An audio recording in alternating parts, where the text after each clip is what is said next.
ദേശീയപാതയിൽ എറണാകുളം ഇടപ്പള്ളിയിൽ ലോറിക്ക് മുന്നിലേക്ക് മരം വീണു. തലനാരിഴയ്ക്ക് അപകടമൊഴിവായി. ദേശീയപാതയുടെ മീഡിയനിൽ നിന്ന് മരമാണ് പിഴുതു വീണത്.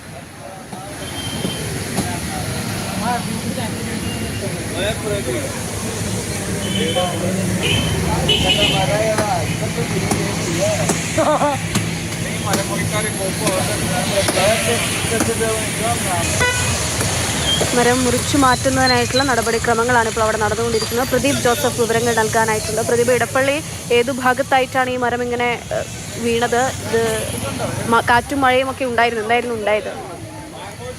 ദേശീയപാതയിൽ ഇടപ്പള്ളിയിൽ നിന്ന് വൈറ്റില ഭാഗത്തേക്ക് പോകുമ്പോൾ ഇടപ്പള്ളി ജംഗ്ഷനോട് ചേർന്ന് തന്നെയാണ് അപകടമുണ്ടായത്. 3 മണിയോട് കൂടിയാണ് മരം മറിഞ്ഞു വീണത്. ഓരോ മിനിറ്റിലും നിരവധി വാഹനങ്ങൾ കടന്നു പോകുന്നതാണ് ദേശീയപാതയിലെ ഇടപ്പള്ളി വൈറ്റില ഭാഗം എന്ന് പറയുന്നത്. മരം മറിഞ്ഞു വീഴുമ്പോൾ ഒരു ലോറി ഓടി വരുന്നുണ്ടായിരുന്നു. നിറയെ ലോഡുമായി വന്ന ലോറിക്ക് മുന്നിലേക്കാണ് മരം മറിഞ്ഞു വീണത്. എന്നാൽ ഭാഗ്യം കൊണ്ട് എന്ന് തന്നെ പറയേണ്ടിയിരിക്കുന്നു.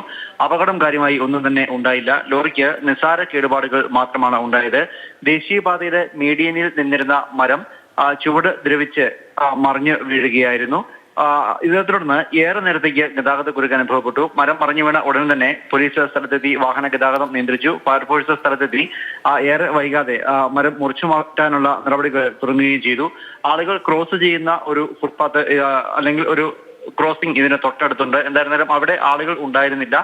മുമ്പ് പറഞ്ഞതുപോലെ ഇരുചക്ര വാഹനങ്ങളും സ്കൂൾ വാഹനങ്ങളും ഉൾപ്പെടെയുള്ളവ കടന്നു പോകുന്ന സമയമാണ് 3 മണി സമയം എന്ന് പറയുന്നത്. എന്തായിരുന്നാലും ഭാഗ്യം കൊണ്ട് എന്ന് തന്നെ പറയേണ്ടിയിരിക്കുന്നു. ഒരു ലോറി മാത്രമാണ് ആ സമയം മരം വീണ പ്രദേശത്തുണ്ടായിരുന്നത്. ലോറിക്ക് നിസ്സാര കേടുപാടുകൾ മാത്രമേ ഉണ്ടായിട്ടുള്ളൂ. അല്പസമയത്തിനകം ഗതാഗതം പൂർണ്ണമായും പഴയ നിലയിലാകും.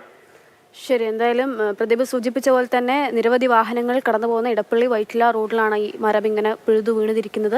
അതിനപ്പുറത്തേക്ക് കാൽനട യാത്രക്കാരോ ഇരുചക്ര വാഹന യാത്രികരോ ഒക്കെ ഉണ്ടായിരുന്നെങ്കിൽ ഒരുപക്ഷെ വലിയ അപകടം ഉണ്ടാകാനുള്ള സാധ്യതയുണ്ടായിരുന്നതാണ് തെന്നിമാറിയത്.